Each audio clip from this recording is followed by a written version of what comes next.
The envelope had never been sealed. That was the detail Margaret Chen kept returning to. Not the handwriting, not the name written across the front, not even the letter inside. The flap had been folded down and tucked beneath itself, but never pressed closed. There was no stamp, no mark from a mailbox, no sign that it had ever left the house. It looked as if her mother had written every word, addressed the envelope, held it in both hands, and stopped at the last possible moment. Margaret found it 3 weeks after the funeral. It was a Sunday afternoon in March. Rain tapped gently against the bedroom window, and the house smelled faintly of cedar, dust, and the lavender soap Helen Chen had used for most of Margaret's life. Margaret had come over to sort through the closet, because closets were easier than rooms. Rooms had furniture, habits, memory. Closets had sweaters, shoes, winter coats, things that could be placed into piles, keep, donate, discard. She had spent nearly an hour working from left to right when she saw the shoebox pushed behind a stack of folded sweaters. It had once held a pair of department store shoes. Her mother reused everything, especially boxes. This one was too light to contain shoes. When Margaret lifted it, nothing shifted inside. She sat cross-legged on the closet floor and opened it. There were old photographs first, birthday candles, a beach trip from before Margaret was born, her father in a striped shirt, laughing at someone beyond the frame, Helen in her 20s, her hair much longer, leaning into sunlight with an expression Margaret had never seen on her face in real life. Below the photographs were documents, a marriage certificate, an old passport, tax records, a thin folder marked only with a date. At the bottom of the box was the envelope, Susan Whitfield. Below it was an address on the other side of downtown. Margaret knew the neighborhood only in the vague way people know neighborhoods they have passed through but never entered. It was less than 15 minutes from the house where Helen had lived for 40 years. The return address was Helen's. Margaret turned the envelope over. The flap gave way easily beneath her thumb. Inside was a letter dated May 2022. It began with 2 words, "My daughter." Margaret read them once, then again. Then she sat very still, because she was 34 years old and had spent her entire life believing she was Helen Chen's only child. Not the only child living nearby. Not the only child Helen had raised. The only child Helen had ever had. Margaret read on. The letter said that in 1984, when Helen was 24 years old, she had given birth to a daughter. She had not been married. The baby's father had left before the child was born. Helen had been working 2 jobs and living in a small apartment she could barely afford. Her parents had been strict private people who believed shame was something you avoided by never naming it. She had hidden the pregnancy as long as she could, and then, frightened and alone, she had placed the baby for adoption. Margaret's eyes moved over the words slowly. She had to stop more than once. Her mother's handwriting looked younger than the handwriting on grocery lists and birthday cards, but it was unmistakable. The letters leaned slightly forward. The loops in the lowercase y were too long. Even the way Helen crossed her "ta" looked familiar. 4 years after the adoption, Helen had married Robert Chen. 4 years after that, Margaret had been born. Helen and Robert had built a life together, a modest house, Sunday dinners, a garden, a daughter, Margaret. And somewhere beyond that life, Helen had another daughter she had never stopped thinking about. Margaret had asked once, when she was 8, why she did not have a brother or sister. It was an ordinary question. A girl in her class had just become a big sister. Another had complained about sharing a bedroom. Margaret came home from school and asked Helen at the kitchen table while Helen rinsed rice in a metal colander. Helen had paused, only for a second. Then she said, "Your father and I wanted more children. It just did not happen for us." Margaret remembered that much with uncomfortable clarity. Then Helen had dried her hands, touched Margaret's cheek, and added, "But you are exactly and completely enough." At 8, the sentence had made Margaret feel loved. At 34, sitting on the closet floor with an unsent letter in her hands, it became something more complicated. It was still loving. She did not doubt that, but it was also a sentence shaped around an omission. Helen and Robert may have wanted more children together. That could be true. Yet Helen had already had another child, a daughter, whose existence had been folded out of the story before Margaret was old enough to ask questions. Margaret's father had died when she was 19. A heart attack, sudden enough that the hospital staff used calm voices, as if calmness could change the fact that Robert had been eating breakfast at the kitchen table 2 days earlier and was now gone. After that, Helen's attention had narrowed around Margaret. She called more often. She cooked more. She worried about traffic, rent, whether Margaret had enough savings, whether she was sleeping. Margaret had loved her, but there were times in her 20s when she resented the closeness. She wanted to miss a call without receiving 3 follow-up messages. She wanted to make decisions without hearing concern in every question. Looking back, she could see that Helen had been afraid long before Robert died. Fear did not begin with widowhood. Widowhood had only given it a more visible shape. Margaret wondered how many times Helen had stood in this same closet, moved sweaters aside, opened the shoebox, and then put everything back exactly as it was. She wondered whether Helen had ever considered telling her. There had been opportunities. The day Margaret left for college, the day she moved into her first apartment, the day Robert died, the holidays when the two of them sat over too much food and talked about nothing important because grief had made important conversations feel dangerous. Helen had never said, "You have a sister." She had never said, "There is a part of me I have never known how to explain." She had simply continued to call every Sunday. The letter said that in 2022, Helen had hired an adoption search intermediary, a professional who worked through old agency records, public databases, and legal channels to locate adult adoptees when there was a possible path to contact. The process had taken months. It had produced a name and an address that the intermediary believed were verified. Susan Whitfield, a woman living 14 minutes away. Helen had found her, Helen had written to her, and then Helen had done nothing. Margaret read the letter from beginning to end before she let herself cry. When she finally did, it was not one clean feeling. It was grief, certainly. Her mother had been dead for 3 weeks. Margaret still reached for her phone sometimes, still expected a Sunday call, still caught herself thinking of questions she would ask Helen the next time they had dinner. But there was something else mixed into it now. Betrayal. Not betrayal in the simple sense. Her mother had not lied to hurt her. Margaret understood that much even then. But Helen had kept a part of her life sealed away so completely that Margaret had never thought to look for the seam. She looked down at the page again. Near the middle, Helen had written, "I do not know whether I still have the right to call myself your mother." Margaret kept reading. "I was 24 years old. I was afraid. I had no money, no support, and no courage that I could recognize at the time. I told myself that giving you to another family was the most loving thing I could do. Some days, I still believe that. Other days, I do not know what to believe. I held you once. I remember your weight. I remember the sound you made when you cried. I remember thinking that if I looked at your face too carefully, I would not survive letting you go. I have wondered who you became for 40 years. 2 years ago, I found your address. I wrote this letter. I did not send it because I was afraid that I would disrupt the life you had built without me. I was afraid that you would not want to hear from me. I was afraid that I would discover you had forgotten me. The truth is that I chose the comfort of not knowing over the risk of learning the answer. I am sorry for the choice I made. I am sorry for the years that followed it. I am sorry that fear has had so much influence over a life that should have belonged to you."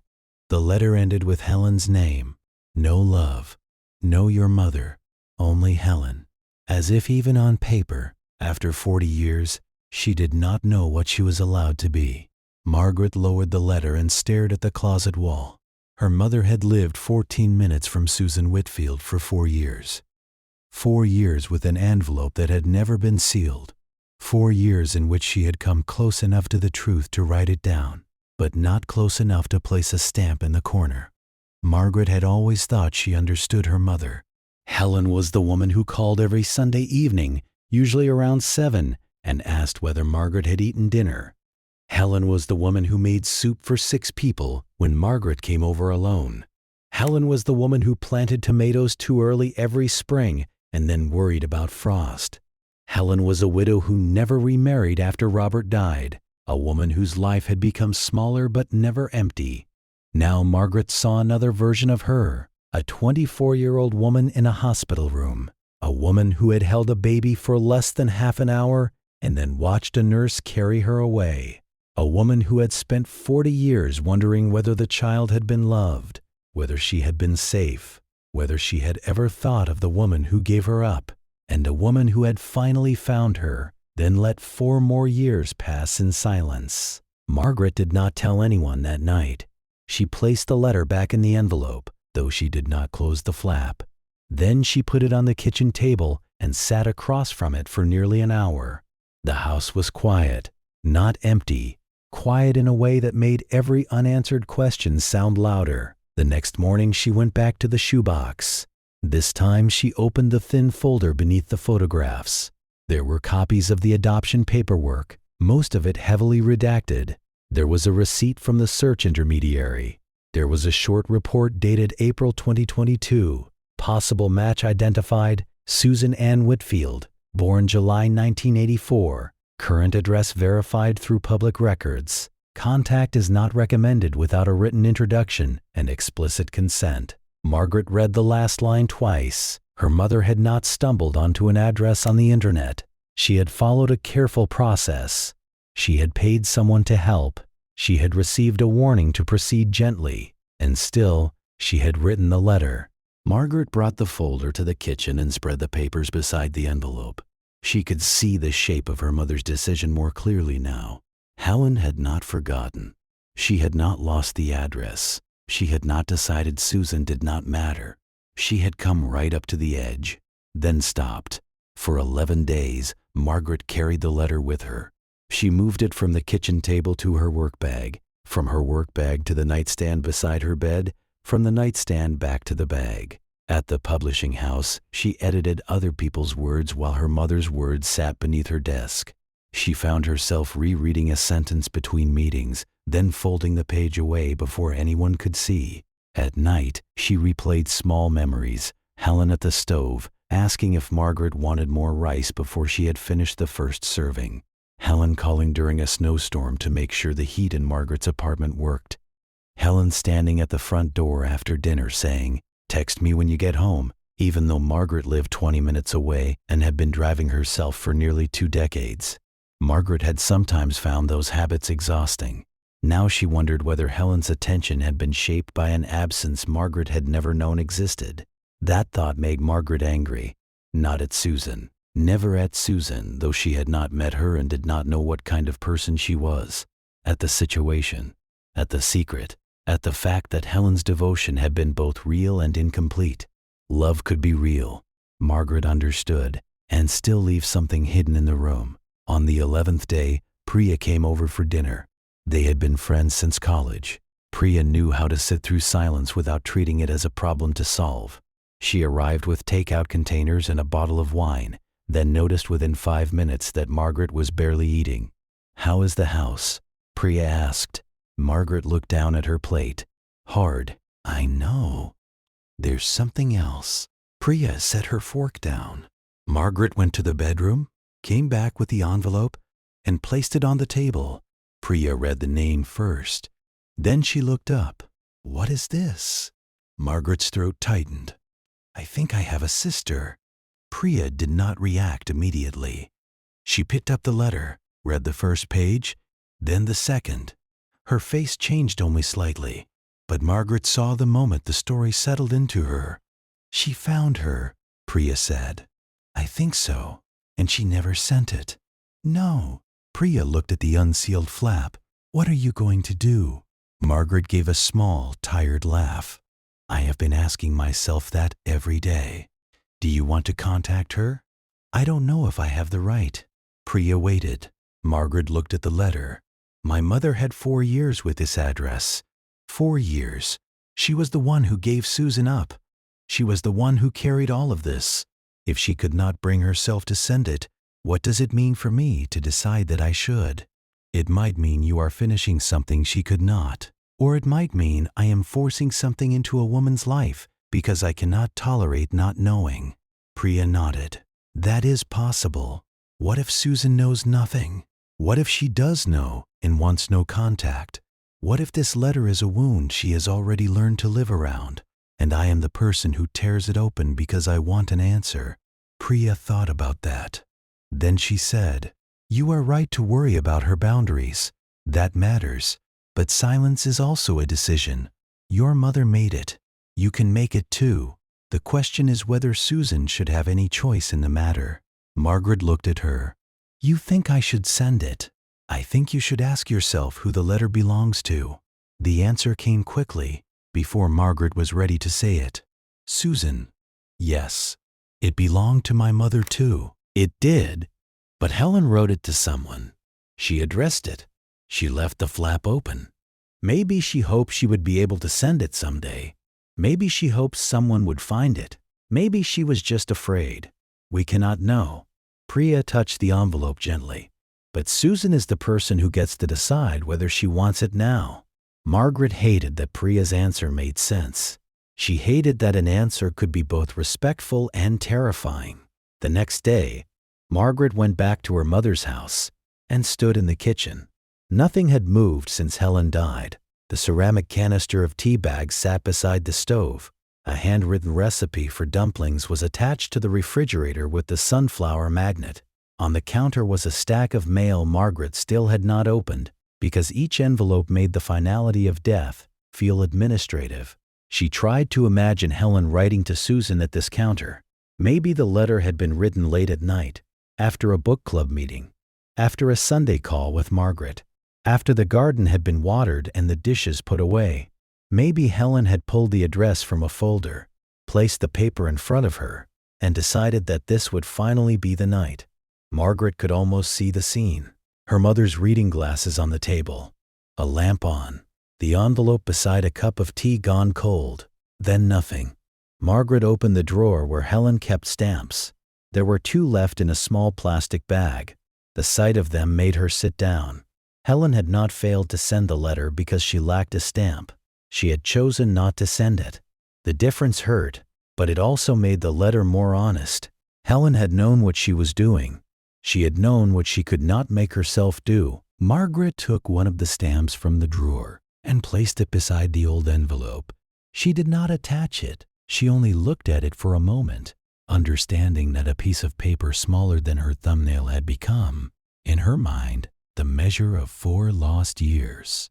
Over the next 2 weeks, Margaret researched adoption reunions. She read articles written by adoptees, birth parents, adoptive parents, counselors, and people who had spent years helping families make contact carefully. Some stories ended in joy. Some ended in disappointment. Some led to a single meeting and no more. Others became relationships that grew slowly over time. There was no promise of a good outcome. There was only a promise that the truth, once offered, could not be returned to its box unchanged. Margaret considered driving to Susan's address. The thought made her uncomfortable almost immediately. Showing up unannounced would satisfy Margaret's need for speed, but it would take away Susan's control. So Margaret decided to write, not a dramatic letter, not one that asked Susan to forgive Helen, not one that assumed they would meet. She would send Helen's letter exactly as it had been found. But first, she would add a brief note of her own. It took 11 drafts. The first one was too emotional. The second sounded too formal. The third apologized so much that it made the entire act seem wrong. By the time she reached the 11th, Margaret understood that the only useful thing she could offer was choice. My name is Margaret Chen. I believe we may share the same biological mother, Helen Chen, who passed away in February. After her death, I found the enclosed letter among her belongings. It was written to you in 2022 and never sent. I do not know what you know about your birth family. I do not know whether this letter will be welcome, difficult, or unwelcome. I am not asking anything of you. I only felt that this letter belonged to you more than it belonged in a shoebox. You may read it, ignore it, keep it, throw it away, or choose never to respond. The decision is yours. If you ever want to contact me, my information is below. If not, I understand and wish you well. Margaret read the note one last time. Then she placed it in a new envelope with Helen's original letter. She did not use the old envelope. That one felt like part of her mother's unfinished decision. It belonged in the shoebox, or perhaps in Margaret's desk, but not in the mail. The new envelope felt less symbolic. That was the point. It had Susan's name, Susan's address, a stamp in the corner. On a Tuesday morning in April, Margaret walked to the mailbox at the end of her street. She stood there for nearly a minute. A man walked past with a dog. A delivery truck rattled down the block. Somewhere nearby, a lawnmower started, though it was too early in the year for anyone to be cutting grass. Margaret held the envelope in both hands. Then she slid it through the narrow metal slot. It disappeared. For the rest of the day, she felt as if she had done something irreversible. 9 days later, she came home from work and found an email in her inbox. The subject line read, "I don't know how to start this either." Margaret stood in the kitchen with her coat still on. For several seconds, she could not open it. Then she did. "Margaret, I have read the letter 4 times. I do not know what I am supposed to feel yet. I have known I was adopted for most of my life. My parents told me when I was young. They were kind about it. They never made me feel guilty for wondering about where I came from. They are my parents. I want to say that clearly, but there was always a blank space in my story. Not a wound exactly, more like a page that had been left empty for so long that I learned not to expect it would ever be filled. 6 years ago, I tried to search. I took a DNA test. I found distant relatives, but nothing close enough to lead anywhere. Eventually, I told myself the missing information was simply going to remain missing. Then your letter arrived. I do not know what to call Helen yet. I do not know whether I am angry. I think I am, but I also understand some of what she was facing. What I cannot stop thinking about is that she found my address. 4 years. She knew where I was for 4 years, and she never sent the letter. That hurts in a way I do not know how to explain, but I would like to talk to you. Not immediately. I need a little time. But I do not want this to become another unopened door. If you are still open to it, maybe we could meet. Susan. Margaret read the email 3 times. Then she sat at her kitchen table without taking off her coat. Susan was real. She knew she was adopted. She had searched too. And she had not closed the door. Margaret wrote a reply that night. She deleted it, wrote another, deleted that one too. In the end, she sent a shorter message than she had planned. Yes, whenever you are ready. Over the next 2 weeks, they exchanged emails. The messages were cautious at first. They did not discuss Helen immediately. They discussed practical things, where they lived, their jobs, the strange difficulty of deciding how much information to offer someone who shared your blood, but none of your memories. Susan was 42. She taught biology at a public high school 2 towns away. She lived in a small blue house with a dog named Milo. Her adoptive parents were still alive. They had been married for 46 years. They knew she had received the letter and it told her, gently, that she did not need anyone's permission to decide what came next. Margaret told Susan about Helen's garden, about the book club, about Robert's habit of falling asleep in his chair after dinner, about the Sunday calls. Susan asked questions that made Margaret pause. Did Helen like music? What did she do when she was nervous? Did she have a favorite meal? Did she talk about children other than you? Margaret answered as honestly as she could. Sometimes she wrote, "I don't know." Those 3 words became important between them. "I don't know" was better than pretending. A few days before they agreed on the coffee shop, Susan asked whether they could speak by phone first. Margaret stared at the message for a minute before replying. Of course. The call came at 8:30 that evening. Margaret sat on the edge of her couch with the phone in both hands. When she answered, there was a short silence on the line. Not an awkward silence, a cautious one. "Hi," Susan said. "Hi. You sound different than I imagined." Margaret almost laughed. "I did not know you had imagined a voice." "I did not know I had either." They talked for less than 15 minutes. Susan said she wanted to make one thing clear before they met. Her adoptive parents were not a replacement for anyone, and not a problem to be solved. She loved them. She did not want the existence of Helen to become a story in which her real family had been missing all along. Margaret told her she understood. "I do not want to take anything from you," she said. "You cannot." Susan replied, "That part is not yours to take." The answer was direct, but not cruel. Then Susan added, "I think I am only trying to protect the things I already know are good." "That makes sense." "What about you?" Susan asked. "Are you trying to protect something?" Margaret looked around her apartment, the bookshelf, the empty chair, her mother's letter in the drawer beside the television. "I think I am trying not to make your response mean too much about my mother," she said. Susan was quiet. "Meaning, if you are angry, I do not want to turn that into proof she was terrible. If you are kind, I do not want to turn that into proof she was forgiven. I do not think either of us should have to carry that." For the first time, Susan's voice softened in a way Margaret could hear. "I think that is fair," she said. When the call ended, Margaret stayed on the couch for a long time. It was the first conversation they had ever had. It was also the first time Margaret understood that this would not be a simple search for an answer. It would be 2 women trying to make room for truths that did not fit neatly beside one another. One Thursday evening, Susan suggested coffee, a place halfway between their homes. Neither woman's house, neither woman's neighborhood. A cafe near a small public library where people came and went without paying attention to strangers meeting for the first time. Margaret agreed. The morning of the meeting, she changed clothes 3 times. Nothing looked right. Everything looked too deliberate or not deliberate enough. She settled on a dark blue sweater, black jeans, and the earrings her father had given her for her 21st birthday. She arrived 20 minutes early. The coffee shop was busy. A barista shouted orders over the hiss of the espresso machine. 2 students sat at a nearby table with laptops open between them. An older couple shared a scone near the window. Margaret chose a small table in the back. She ordered coffee she did not drink. Every time the door opened, her chest tightened. Then Susan walked in.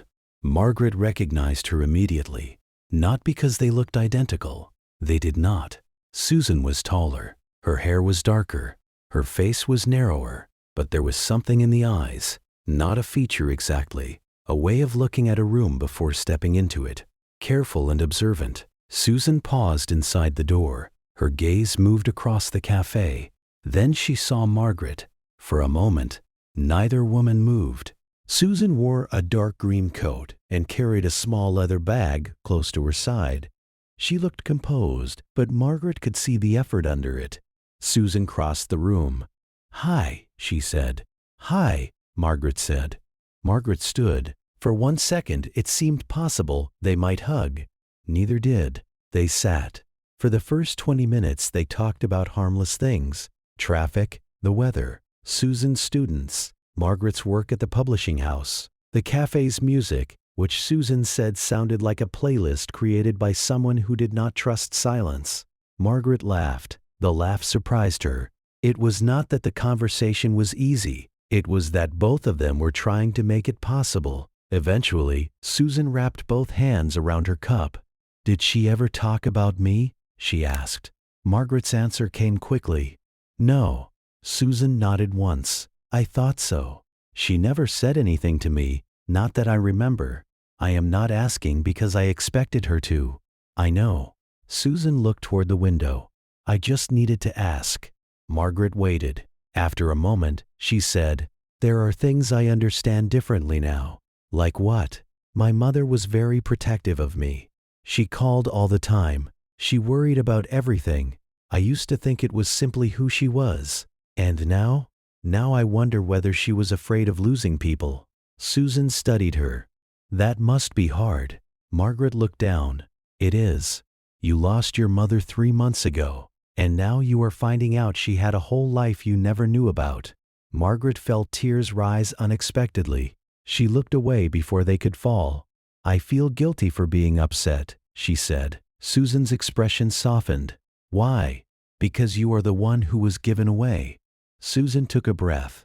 I was given away, but I was loved too. My parents loved me. I had a good childhood. I need to say that, because this story could make it sound like I spent my life waiting to be rescued. I didn't. I'm glad. So am I. Susan rubbed her thumb along the edge of her cup. But there was always a question, she continued. Not every day, not in every moment, but always somewhere in the background. Who was she? Did she ever think about me? Was I something she regretted? Did she want to find me? Margaret looked at her. She did. I know that now. She did. Susan's eyes filled, but she did not look away. And she found me, she said. That is the part I cannot fit into the story yet. The 4 years. The 4 years.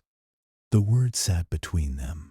I have spent most of my life imagining why my biological mother did not search for me, Susan said. I thought maybe she did not want to. Maybe she had forgotten. Maybe I was a chapter she closed. Margaret stayed quiet. And now I know she knew where I lived, Susan continued. She could have driven 14 minutes. She could have mailed a letter. And she did not. It does not excuse it, Margaret said. No. But I think she was terrified. Susan looked at her. I think that too, which makes it sadder, not easier. Yes. Margaret thought of the envelope in her desk drawer at home, the old flap folded in without glue. I kept asking myself whether I should send the letter, Margaret said. I thought maybe it was not my place. Maybe it wasn't. Margaret looked up. Susan saw the change in her face and continued, But I am glad you did. The relief that moved through Margaret was so sudden that it almost hurt. Susan gave a small, uncertain smile. I do not know what this is supposed to be, she said. I do not know what we are supposed to be to each other. Me neither. I do not think we need to decide today. No. Maybe we have another coffee sometime. Margaret smiled. I would like that. Me too. They stayed for another hour. They talked about childhoods. Susan described the yellow house where she grew up, the swing set her father had built in the backyard, the notes her mother left in her lunchbox long after Susan pretended to be embarrassed by them. Margaret told her about Robert teaching her to drive in an empty parking lot on Sunday mornings, about Helen's garden, about the family rule that nobody was allowed to leave a meal hungry, even if they had arrived saying they were not hungry at all. By the time they left, neither woman used the word sister, but both were thinking it. Their next meeting happened 3 weeks later, then another. A month after that, there was no sudden transformation. They did not become inseparable. They did not start calling every day or sharing secrets that belonged to a childhood they had not experienced together. Instead, they were careful. They asked questions. They gave one another space to answer. Sometimes they talked about Helen. Sometimes they did not. Margaret brought photographs, but never too many at once. A picture of Helen in the garden, holding a basket of tomatoes.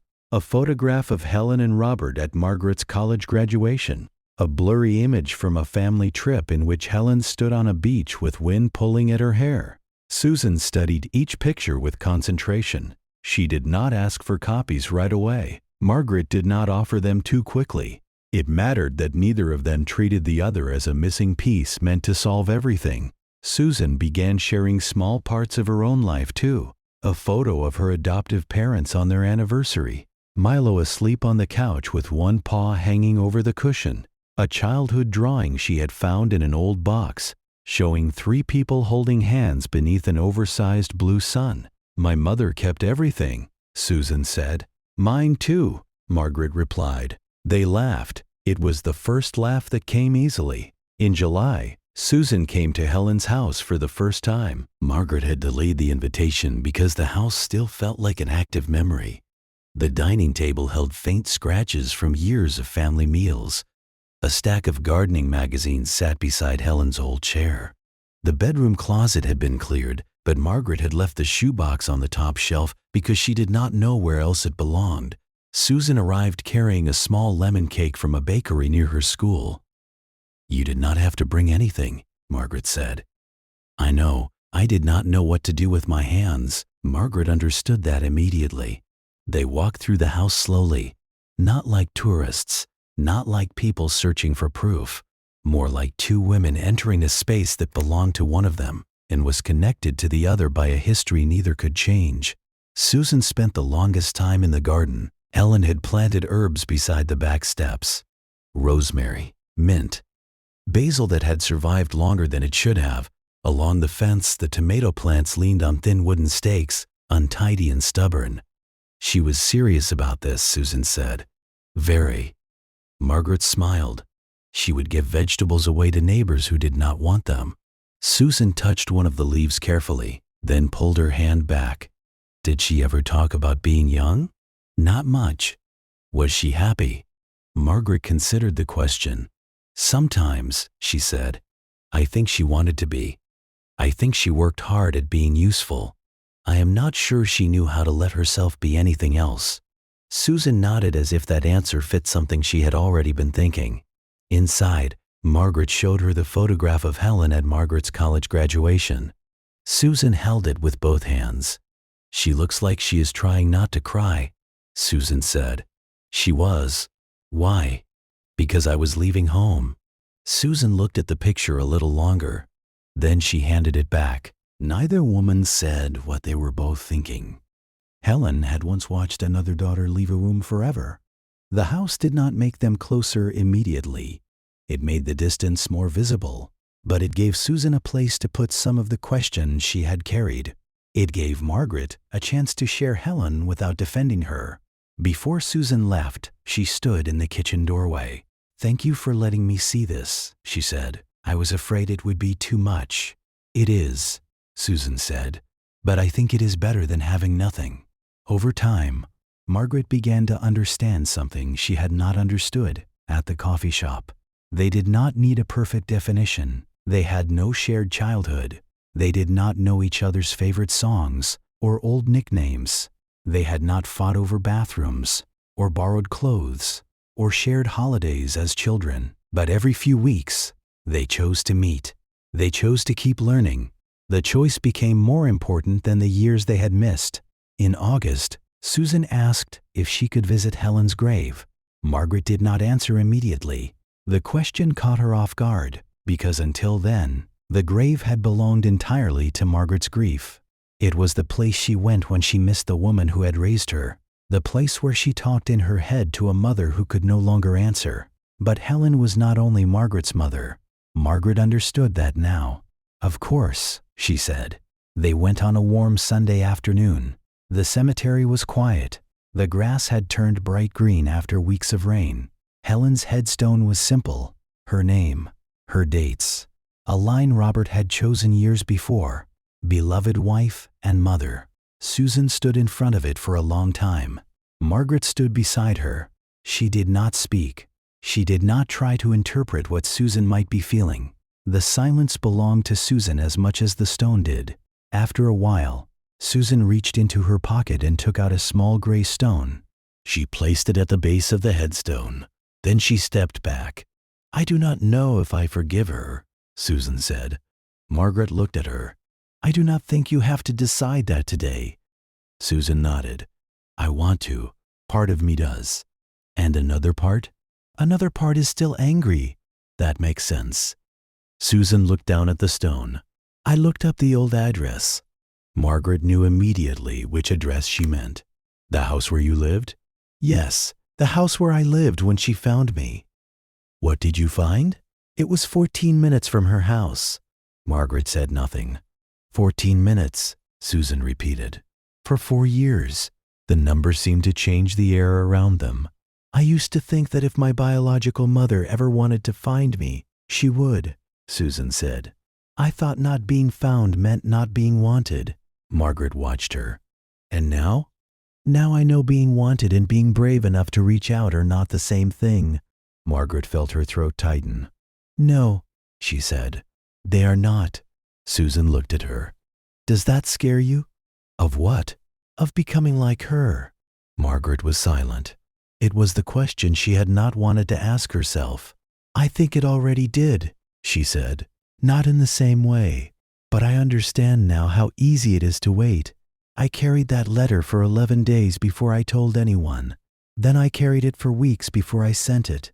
I almost did nothing. But you sent it. I almost did not. Susan looked at her with a calm expression. You are allowed to be afraid, she said. You are not required to let fear make every decision. Margaret looked back at Helen's name carved into the stone. She imagined her mother at the kitchen table in 2022. The address in front of her. The letter finished. A stamp perhaps sitting in a drawer.